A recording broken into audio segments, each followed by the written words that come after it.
Sir ಒಂದು ಗಡ್ಬೇಡ ice cream ಕೊಡಿ. ಗಡ್ಬಡ್ ಹಾ ಮೇಡಮ್ ಒಂದು ಗಡ್ಬಡ್ ಮಾಡಿ. ಸರ್ ಎಷ್ಟಾಯ್ತು ಸರ್? ಸರ್ ಒಂದು ಗಡ್ಬಡ್ಡು 175 ಸರ್.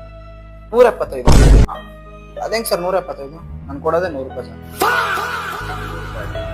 ಸರ್ ಇಲ್ಲ ಸರ್ 175 ಆಗಿದೆ. ಪಾರ್ಲರ್ ಹೆಸರನ್ನ ಇಷ್ಟ ಅಂತ ಇಟ್ಟಿದ್ದೀರಾ ಅಲ್ವಾ, ನನ್ಗೆ ಇಷ್ಟ ಬಂದಷ್ಟು ನಾನು ಕೊಡ್ಬೋದು. 100 ರೂಪಾಯಿ ಕೊಡ್ತಾ ಇದ್ದೀನಿ ಸರ್ ಅಷ್ಟೇ. 170 ಎಲ್ಲ ಕೊಡೋಕ್ಕಾಗಲ್ಲ. ಅಲ್ಲ ತಮಾಷೆ ಅಂತಲ್ಲ ಸರ್, ಈಗ ಗಡ್ಬೆಡ್ ಐಸ್ ಕ್ರೀಮ್ ಅಂತ ನೀವು ಕೊಟ್ರಿ, ಬಿಸಿನೇ ಇರಲಿಲ್ಲ ಸರ್, ಆರಾಗ್ಬಿಟ್ಟೈತೆ, ಫುಲ್ ಕೋಲ್ಡ್ ಇತ್ತು. ಅದ್ ಹೆಂಗೆ ಹೇಳಿ 175 ರೂಪಾಯಿ ತಗೋತೀರಾ? ನಾನು ಕೊಡೋದೇ 100 ರೂಪಾಯಿ ಸರ್, ಅಷ್ಟೇ ಇಟ್ಕೊಳ್ಳಿ ಸರ್. ಸರ್ ಸಾರಿ ಸರ್, ಸುಮ್ಮನೆ ತಮಾಷೆ ಮಾಡಿದೆ. ಐಸ್ ಕ್ರೀಮ್ ತುಂಬಾ ಚೆನ್ನಾಗಿತ್ತು ಸರ್. ನಿಮ್ಗೆ ಏನೇನು ಸಿಗುತ್ತೆ ಸರ್ ನಿಮ್ಮ ಪಾರ್ಲರ್ ಅಲ್ಲಿ?